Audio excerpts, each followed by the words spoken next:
The broadcast is now starting. All attendees are in listen-only mode.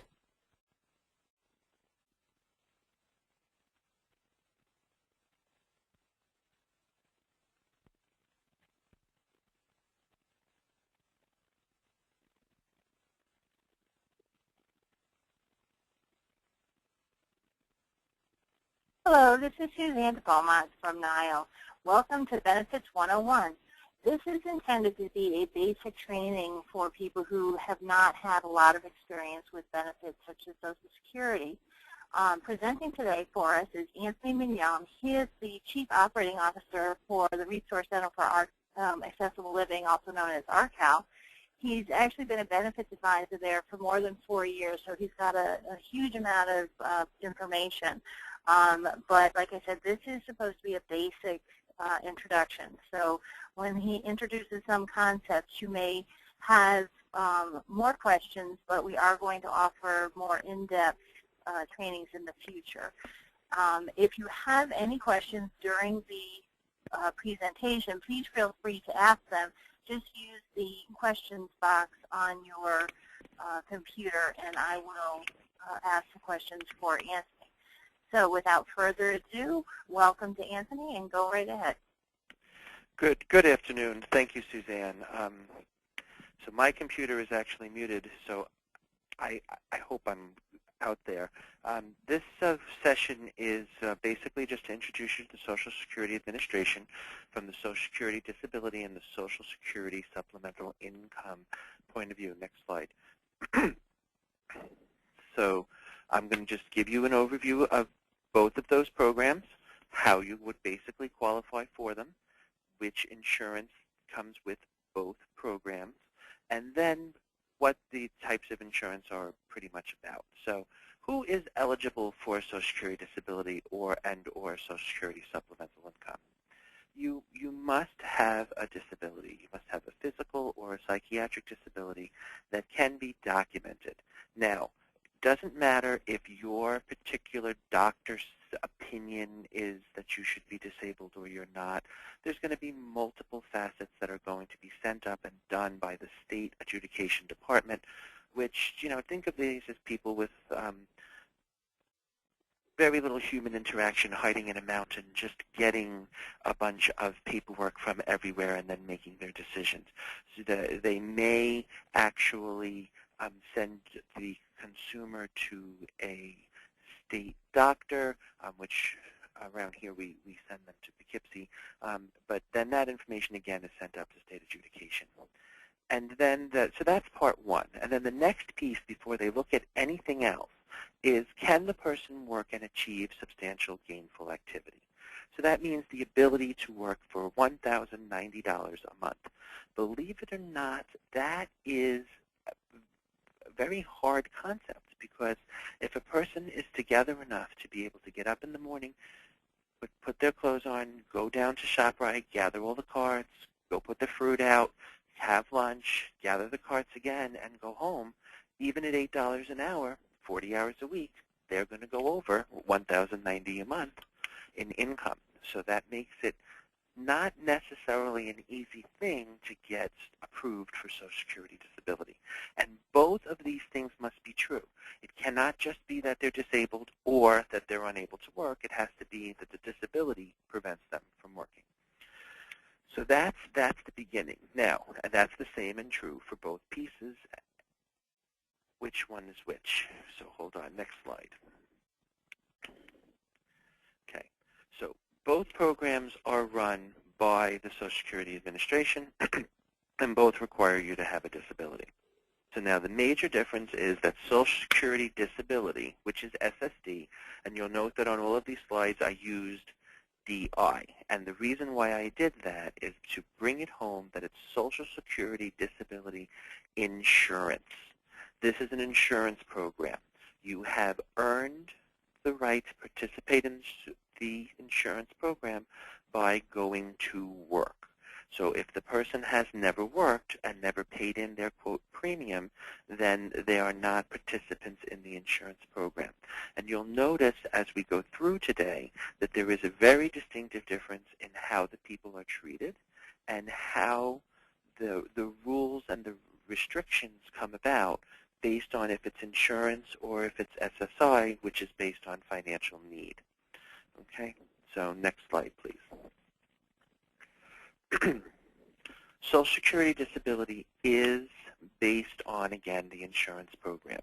And just like AFLAC, if you were to go to work and get hurt and then try to claim on your AFLAC policy, they're not going to turn around and ask you what all of your assets are and what does your wife work and all this other stuff, because none of that has anything to do with anything.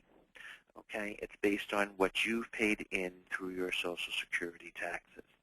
There is an extra benefit here as part of the policy. If you have an event on your Social Security file, then your spouse and your children may also be covered with additional benefits. Next slide. SSI, again, being that you are qualifying for this because you not only have a disability, but you are impoverished, basically indicates that you either do not have enough Social Security disability credits at all, and you have no money going to be able to come in from there, or the amount of Social Security disability that you're receiving is still going to keep you under that impoverished level.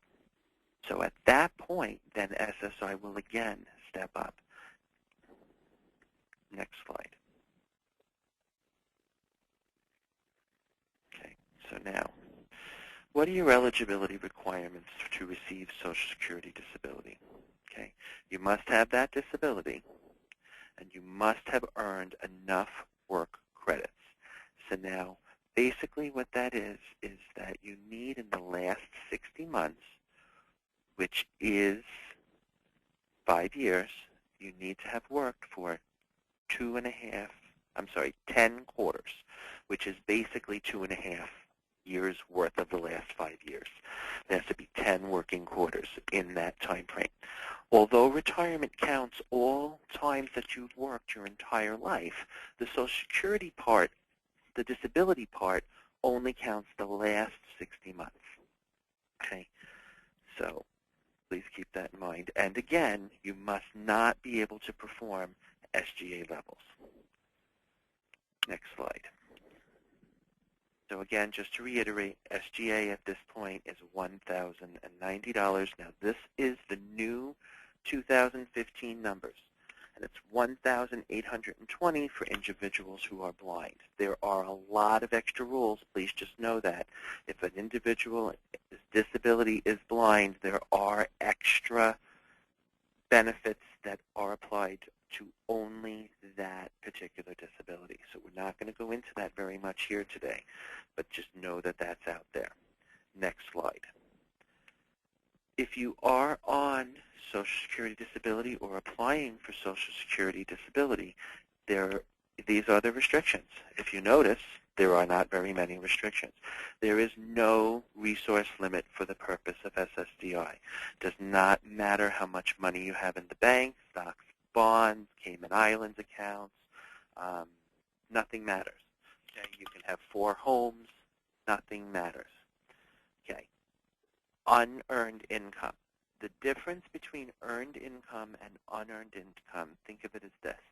You physically go out to a job where somebody at the end of the year not only hands you a paycheck every week, but hands you a W-2, okay, or a 1099.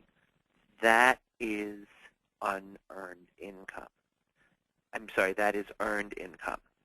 Unearned income would be dividends from stocks, interest on your savings account, rental income, you wrote a book and now you're getting residuals.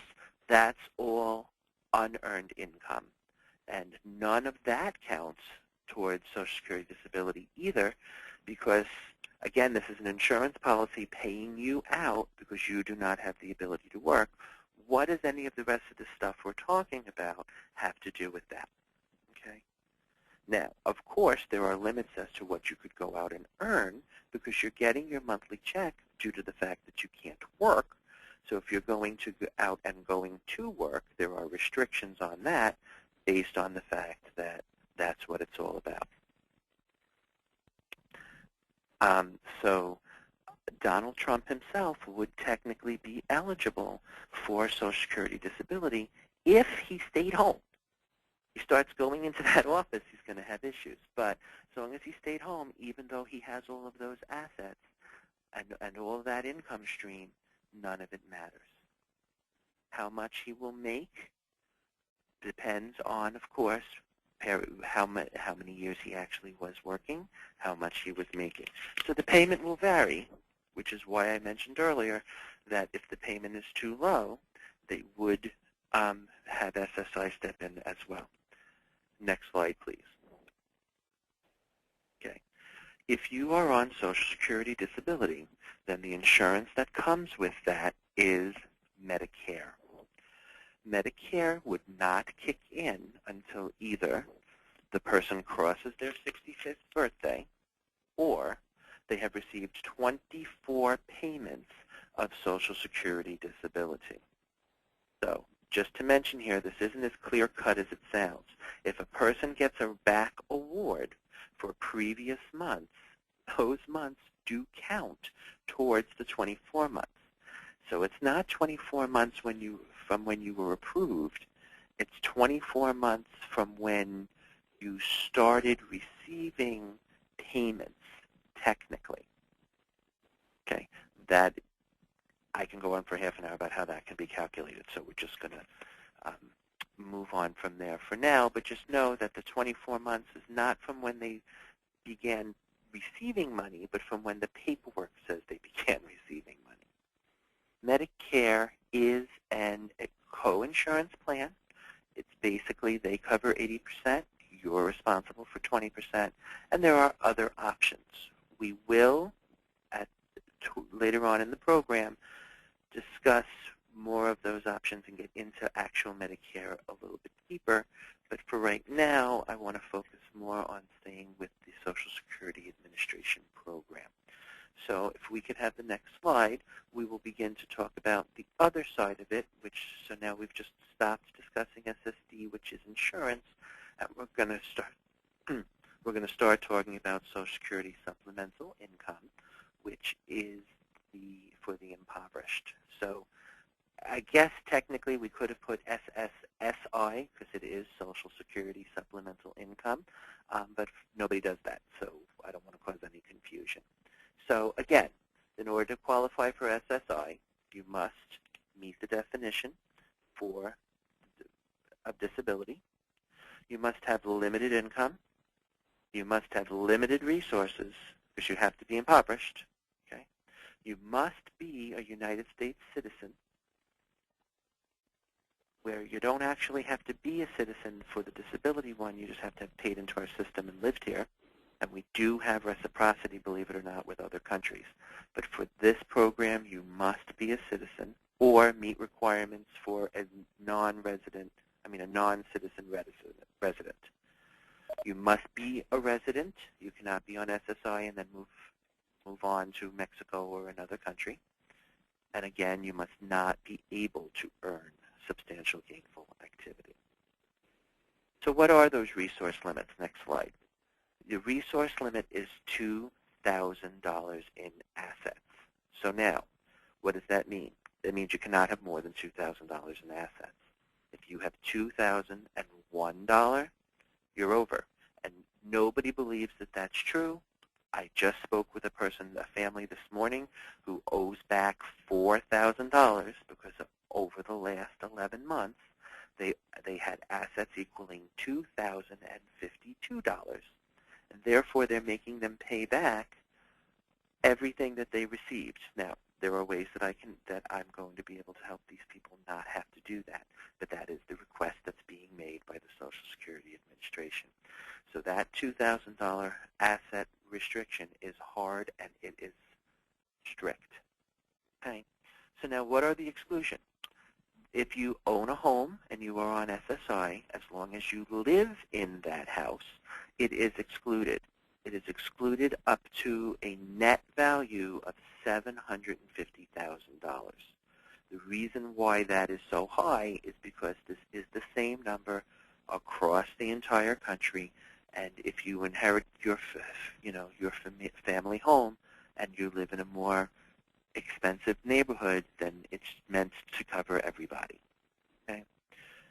All of your stuff, your clothing, your television, your couch, your furniture is all exempt. It's considered personal property, and although there used to be some really wacky exclusions on all of that, at this point, unless they find out that you've got diamonds on every finger and gold stuffed in your socks, they're really not concerned with the household goods and the personal property, right?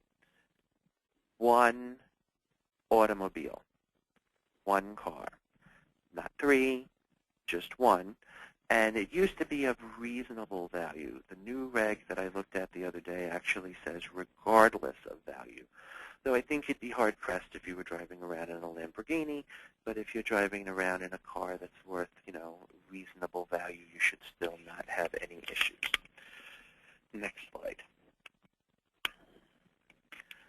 When we talked about Social Security disability, I was saying that's all other types of income and where you lived and all that didn't matter. But again, that was insurance. This is not. Okay? So now things can affect your Social Security payment. Okay? The payment, I should have put these slides the other way. The payment is actually the combination payment in New York State right now is $820. That's the federal and the state together. Everything then comes down from there. So your living arrangement actually affects how much money they're going to be willing to pay you.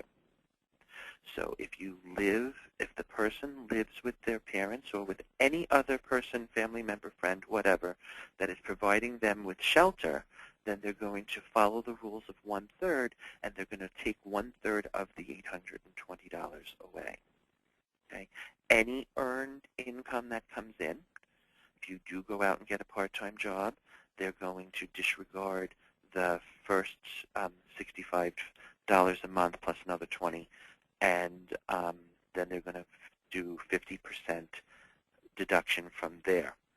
That is a very confusing issue that screws everybody up, and that is not 101. We'll call that 102, and later on in the month or down the line, Suzanne is going to schedule another session for those kinds of specific details, more explained. Unearned income. Again, unearned income is money that's coming in that you didn't directly earn. So those residuals, that rent, the interest payment, those are going to come off right off the top at 100%. They're going to penalize you for it. The logic behind this is if you have other means to support yourself, then how could you consider yourself impoverished and the government have to pick up the tab? So that's why they're doing it that. Is that 100% fair? Sometimes. Sometimes no. As you know, a lot of the consumers out there have different sets of circumstances, and our particular strict rules don't always protect them in the best way, but these are the rules. Okay, so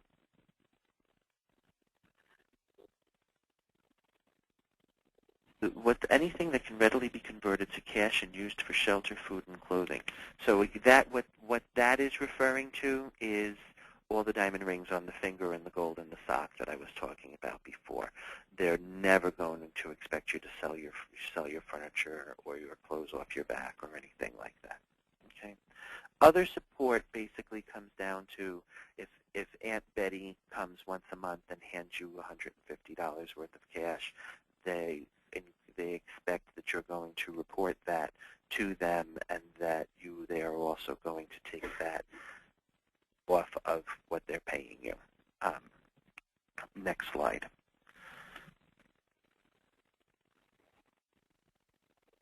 So on the next slide, it basically just lays out that, there we go. The next slide is showing you that if you are living alone in New York State, the maximum amount of Social Security supplemental income that you can receive is $820. And again, this is the 2015 numbers.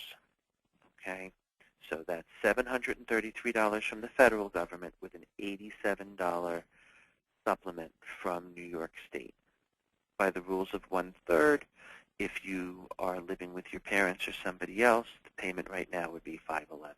There is a third category if you have a roommate, and that again gets very messy, so we're just going to leave that for a 102 class. Next slide. So the first question that is being begged to ask is, can you get both? Can you have both Social Security Supplemental Income and Social Security Disability? And the answer, quite frankly, is yes. If your Social Security Disability is lower than the SSI payment, then they will, of course, not penalize you for having worked. You're going to end up having both. If you have both, the most important thing that you need to know is that you are going to be held to the strictest rules of both programs, which is always going to be SSI. So you're going to have to follow all the asset rules of Social Security Disability and Social Security Supplemental Income, which means Social Security Supplemental Income is going to rule. They do give you an extra $20 with all of that because you have the monthly $20 disregard for unearned income. And that is how they're going to look at the SSD. SSI is going to say that the SSD is unearned income, so they're going to take all but $20 of it right off the top, minus it out of your $820. And so if in our example here, you would land up with $520 in SSD and $310 in SSI. And at least this way, even though unfortunately you're still on SSI, you are getting treated equally and a little better than somebody who had never worked at all. Next slide. So that's the cash payment portion of SSI, and so now we're going to talk about the medical insurance that you would receive if you were on Social Security Supplemental Income, and that is Medicaid. So most people are probably at least a little bit familiar with Medicaid. As we know, Medicaid is extremely confusing, and I just want to start out by saying a couple of tips that help people to, next slide, help people tell the difference between Medicaid and Medicare. I'm sorry, can you go back one? I guess we were behind. Perfect. All right, so just a little tip. You know, Medicaid, Medicare, we say them together. We try to figure out which one we're talking about all the time. You care for for disabled people, for sick people. You care for the elderly. So that one is the Medicare. In most of our minds, we send aid to the poor. So Medicaid aid is for the impoverished, where the Medicare is for the disabled and the elderly. So that's just something that I've always used as a trick to try to keep it straight in my mind, and I always try to pass that on when I do workshops and stuff. Now, Suzanne had said something when we were talking this weekend, so I slipped this in here also. If the consumer themselves is not 100% sure what's happening, if you're looking at the file and their account number has 2 letters, 5 numbers, and a letter, it's Medicaid. Okay, so that's just another thing to help you along there. So now let's get into more detail about the 2 types of insurance. Okay, so on the next slide, we're going to start back with Medicare. So this is the one that's coming with Social Security Disability, and that is Medicare. So Medicare, you've heard about the parts. So Part A of Medicare, you could think of hospitalization, catastrophic.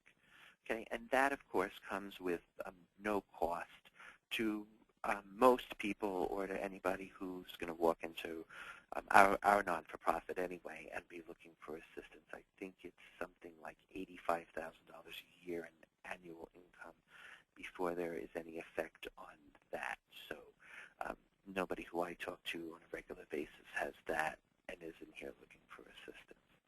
Part B is pretty much what you would think of as your regular medical insurance, your tests, your out-of-hospital X-rays, and your going to the doctor for whatever reason in your colds. And that is a payment that costs $104.90 per month, and that is deducted right out of your Social Security disability for you, because they know you're not going to mail it to them, so they take it out as fast as they can. And that's what Part B is, and everybody is eligible for that. If you earn higher levels of income, they may charge you slightly more than for that. If you have not carried proper insurance and you're paying a penalty, you will be paying slightly more for that as well. I'm going to jump for a second. Part D. Part D is prescriptions. I always throw in drugs because it helps to cement that it's D for drugs. Okay, but that's your prescriptions. So Part D is where you would go for all your prescription plans, and you can pick a Part D plan. Now, what is Part C? Part C is when you hear everybody talk about those Advantage plans. They roll everything together. If you get Part C, it's just like anybody going out to CDPHP or MVP and buying health insurance. That's what Advantage is, and it rolls together A, B, and D. I made a mistake on my slide. It rolls together A, B, and D into one insurance plan. You deal with the company that you've picked as your Advantage plan. You're not really dealing with Medicare anymore. There could be additional or less rules depending upon how much you are willing to pay for it and what you have picked. So that's what that is all about. So technically, there really is no Part C, which what we just refer to it that way when you've moved on to an Advantage plan and it's covering all of your other needs. Okay. When you are on Medicare, you have choices. You could just be on straight Medicare and follow their rules, and they basically, if the doctor takes straight Medicare, they cover 80% of it. They bill you for 20% of it. This is rather risky if you land up in the hospital with a $60,000 surgery. All of a sudden now you're responsible for 20%, which is a lot of money. You would be surprised how fast medical bills add up. I was paying attention back in the end of September. My father had a little heart attack and the procedure where they go in and the angioplasty thing or whatever it was. The whole thing cost him over $90,000. And he just was laying there in the hospital saying, thank God I have a Medicare Advantage plan. And I think he landed up paying only $600 out of his pocket instead of the 20%, which would have been almost $20,000. Okay? So now, which Advantage plan is right for you? Because that is one of your choices, of course.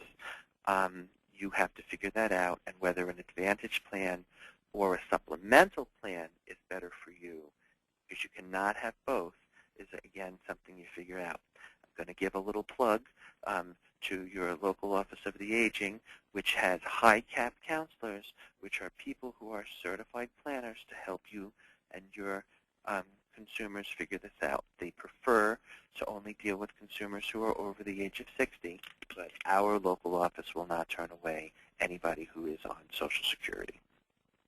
Okay, a supplemental plan, just to mention it, leaves you on straight Medicare, but you pay a monthly fee, which pretty much guarantees you that you won't have to worry about all of these other expenses sneaking up on you.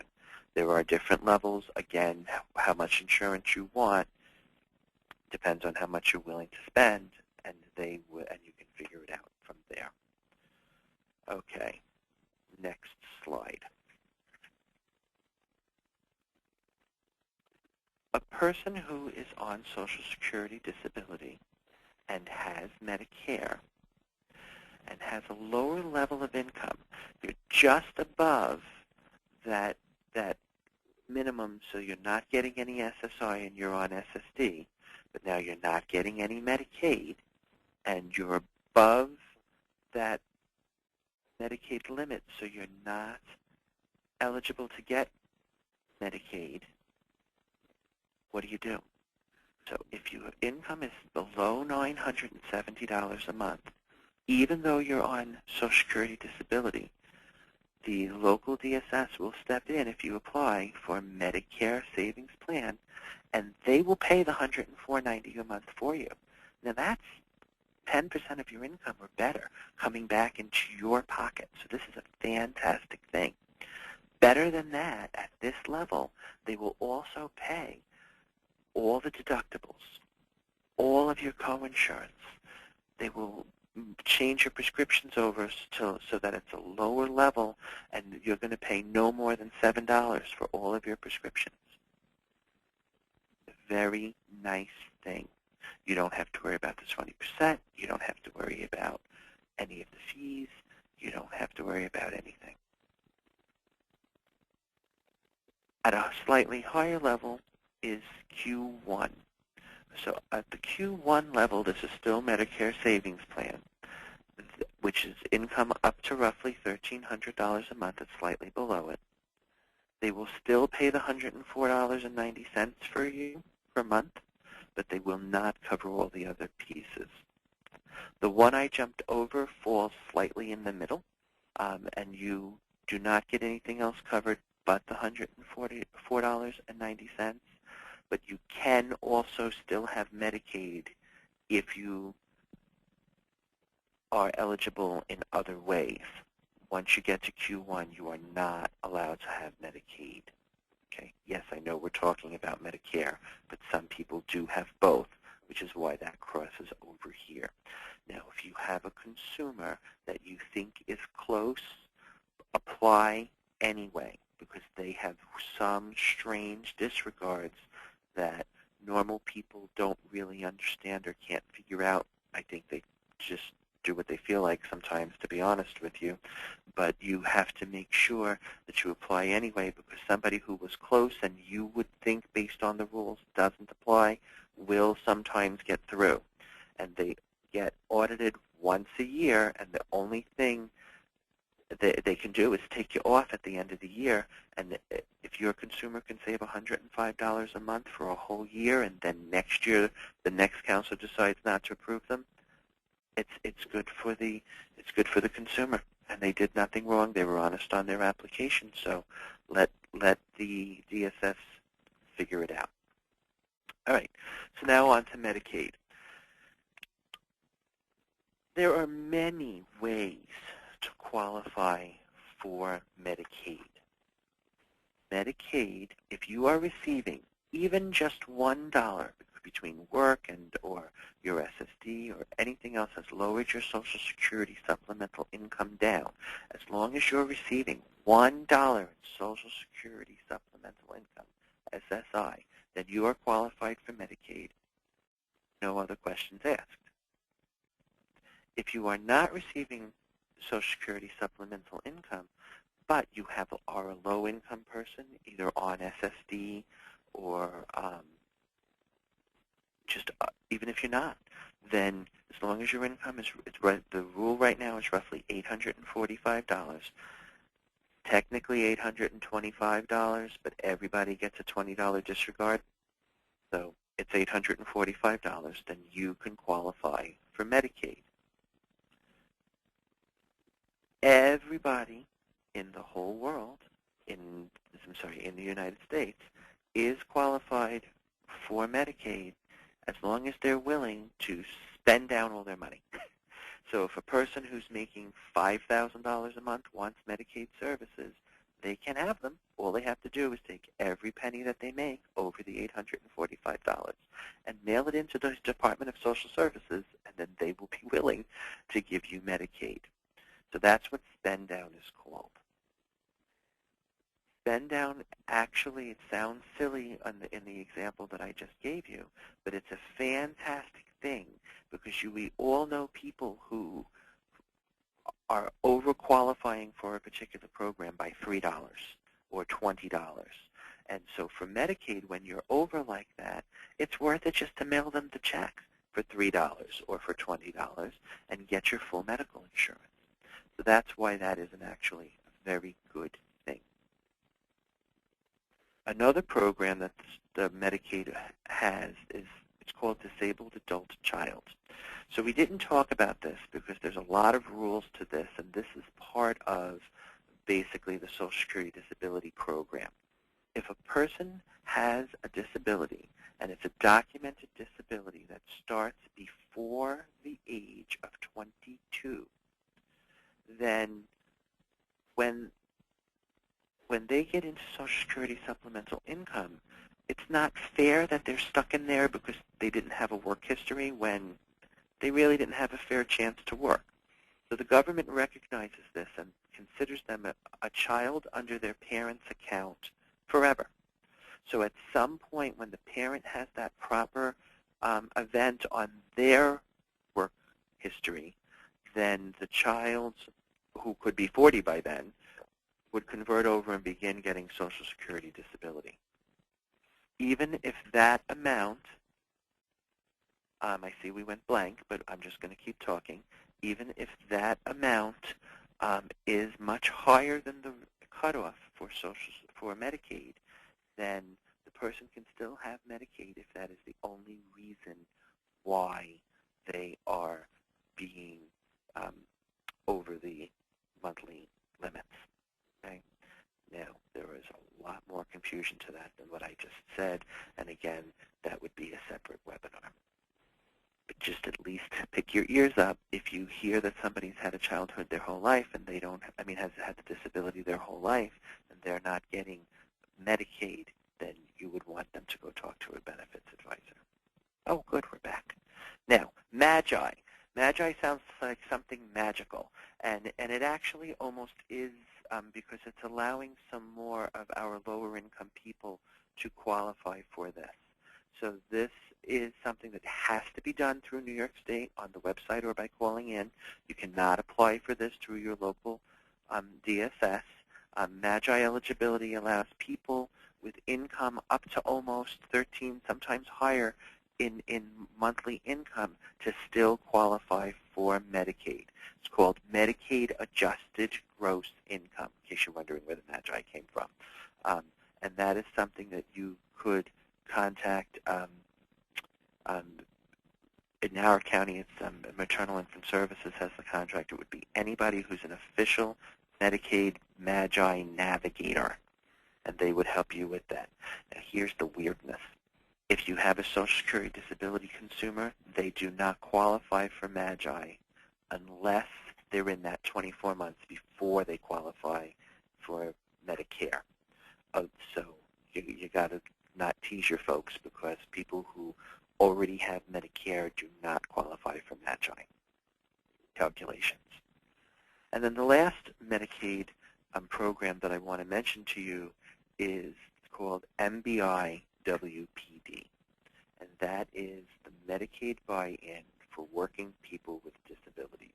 This is actually known throughout the state as the best-kept secret in New York. So if you have a person who's on Social Security disability and who's making about $1,500 a month, and they need Medicaid services, and Medicaid spend down would be $700, if they get a part-time job and they work even one shift a week and get a paycheck, so they're working 4 hours, or they have a small part-time business where they walk their neighbor's dog once a week while they're away at work, and they get $20 for it, and they can show the check and their taxes at the end of the year, then they can have Medicaid services instead of paying their spend down for, at the moment, the fee is $45 a month. Now, I feel like a game show host. It gets better. Because collecting the $45 a month is so expensive for New York State steps in and pays the fee for you. So at this current time, the monthly payment for the buy-in is zero cost to the consumer. So that is a fantastic, fantastic program.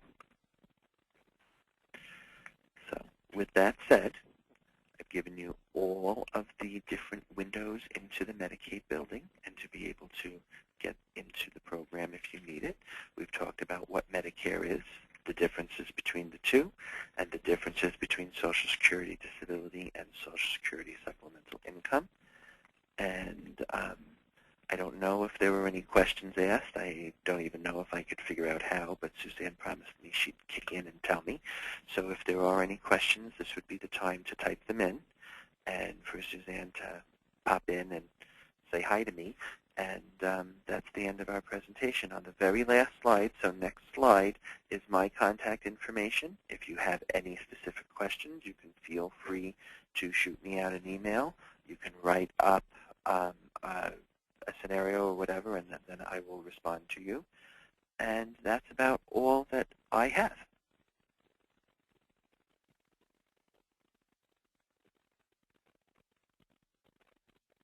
And they're all very quiet. Hi, Anthony. This is Sandra from NYAIL. So we are not showing any questions yet. Okay. So I'm not sure if we want to give people a minute more here to see if any come in. That's totally up to you. I have Tony in my office with me, one of my coworkers, to give me a face to look at, and I was starting to think I'd spent the last hour talking to her. Gotcha. Oh, we actually do have a question. Perfect. What is the income threshold for the MBI for WPD? Okay. The income threshold, they say, is approximately $45,000 in total income. So that would, there's a formula that makes no sense to anybody, so you have to talk with your DSS representative, but that includes any Social Security disability that you are receiving, plus any unearned income, spousal income, and your own income. So if you have no spouse, then it's at $45,000. They do raise the limit to about $56,000 if there's spousal income. And then depending on various other factors, it could be a little bit higher or lower. So straight answer, no. But that's the answer. Tony just asked me a question. Okay. Okay, so on the page, what is Social Security Disability Insurance? You said approval for benefits would also cover individual spouse and their children are eligible. Is there an age limit for the children? Yes. A child normally has to be under the age of 18, which means that when they turn 18, they don't even get the check for the month that they turned 18. So they have to be under the age of 18 or have been already in the system as a disabled adult child. Okay? Now, there is one exception to that. If they are between the ages of 18 and 19 and are still in high school, they can continue to receive benefits. If they've moved on to college, that does not count. It's only high school. And then otherwise they age out, and then any younger children, the check would redisperse, so the family income actually wouldn't change as long as there's still any children under the age of 18. So, Anthony, we have another question. The question is, will someone's SSI payment decrease if they receive a one-time inheritance payout? That does not have to be consecutive quarters. No, the quarters do not have to be consecutive. They just have to be within the last 60 months. Now, if they are consecutive, it works out. It works out better, I believe, because although you may not be eligible at the moment because all of the last 10 quarters weren't, let me rephrase that. The last time that you've achieved eligibility, you actually have 60 months from the last time you achieved eligibility. So if you had your 10 working quarters and that 10 working quarters were 4 years ago, although you no longer technically qualify at the moment, because you qualified within the 60 months, you do still qualify. Okay. One more question from Tony. Under SSI, and you said there was a limit of one automobile. So if the person is household with another person, still one car? For SSI purposes, for they Anthony, can you just repeat Tony's question? It's a little hard to hear her. Okay, the question just now about the automobile is, if the person is in a household with other people, can they have more than one automobile? So technically, the answer would be no. If there is a spouse, they're still only supposed to have one automobile. However, if you speak to your Social Security representative and you make them understand that the spouse needs the car to go to work and you need the car for medical purposes, then you can get an exemption from your representative.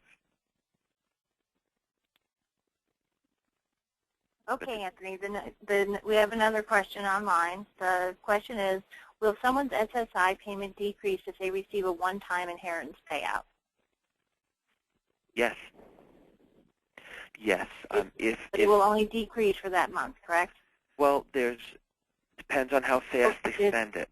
The first month that it comes in, it will affect your disability payment based on it being income, as unearned income. The next month, it will not count as income again, but if you haven't spent it, it could push you over resources, and then you would be ineligible based on resources. And you might want to consider a special needs trust if that's the case. A special needs trust or a pooled trust or, yeah. All right, now we have another question. All the incomes thresholds are gross, or are all the income thresholds gross? Yes, it's always disgusting. Yes, I'm sorry, silly humor. Yes, we're always talking about any federal program, you're always talking about the gross figure, so they don't calculate in the taxes in any way, shape, or form. Which, and let me just put a little thing to that. If they file a tax return, being that they're going to be so low income in order to be qualified for these programs on SSI, they're going to get all that money back anyway. And when they get the income tax refund, because they've already been counted as gross, that income tax refund does not count against your SSI, and you're allowed to hold it as an asset for 7 months with no penalty. Okay, and we have another question here. Is there a published list of qualifying items for purchase to meet spend down versus just sending a check into social services? I understand that it's more flexible than it sounds, and I would talk to your local DSS and see what they're approving. They may have a list. But yes, the question is a person who knows more than what I alluded to. You don't have to actually send the check to the local DSS. You could spend it on medical needs and then just show your receipts. I always discourage that for most people because it's just more paperwork for you. You've got to keep track of everything. Let DSS do it. But there's also some DSSs, not all DSSs, but some DSSs will also allow you to have a contract. So for someone who has aid services is a good example of a contract where you could, instead of sending the check to DSS, you could, let's say you have a $200 spend down. The aid agency, you could send the check to them instead and pay them for the first $200 of the aid services. The advantage to doing a contract is that when you have to send in, whether it's a check to social services or whether it's receipts to social services, they turn your Medicaid off until they get that check or until they get those receipts. So there's always this kind of going on and off sort of thing. When you have a contract, then that doesn't happen. They'll give you a 6-month window where the Medicaid is just on, and they presume that you're going to be paying the $200 or whatever the send down is to the agency. Now, my experience has been that there are some DSSs who allow that and who welcome that, and there are other DSSs who are just the opposite. They don't allow contracts, and they will stand in your way in terms of creating contracts. So it really depends on which county you live in. And if you can get a contract, it also does achieve the ease of paperwork. Along those lines, if you are getting a pooled trust to avoid the spend down, if you have Social Security do an auto deduction and an auto deposit into the pooled trust, you can get a letter to that effect to DSS, and then they will check the box, which will also give you 6 months, sometimes even a year, of not having to worry about being turned on and off. They will just they'll know that the government is moving the money, and they'll leave you alone.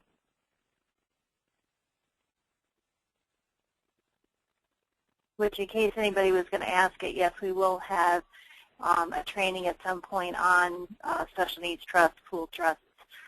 So that's again kind of a more advanced topic, but we will have another training on that to explain it better. So I don't have any more questions coming in, so I thank you very much, Anthony. This was very helpful, and I hope everyone enjoyed. Oh, wait a second. Hold on, we've got a question. All right, so here's the question. If you have a pooled trust, where does your spend down go? The spend down goes to the pooled trust. So what happens, so again, this is more advanced, but in a short way, the pooled trust essentially is holding the money, and because they're holding the money, you don't have access to it. You can still get the money to be used for things you need. So, for example, it can pay for your rent. It can pay for, you know, whatever bills you have. You can pay for your insurance, etc. But you are not able to write the check yourself. You can't spend the money on, let's say, someone else. It's kind of limited in what you can spend it on. It has to be spent on things that you need.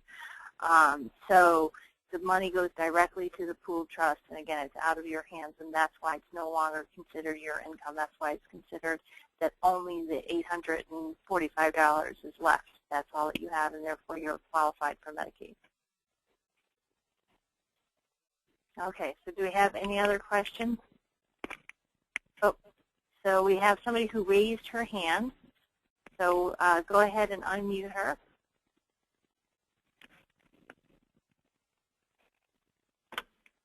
Okay, Rain, I just unmuted you if you want to see if your computer mic will pick you up.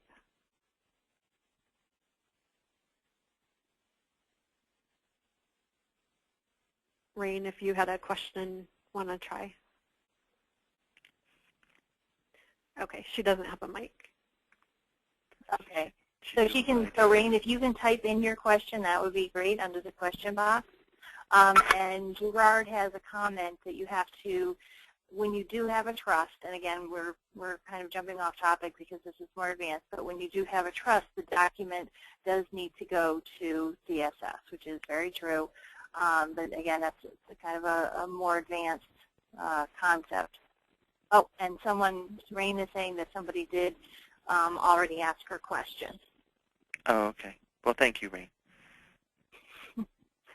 Okay, so looks like we've got all the questions in. Again, Anthony, I really appreciate your time. This was an excellent presentation. It really did give an overview of what you need to know about Social Security and what the benefits are. And again, we'll have more trainings coming up for those of you on the call who are wanting more information. Okay, thank you very much. Have a good day. Thank you. Goodbye. Bye.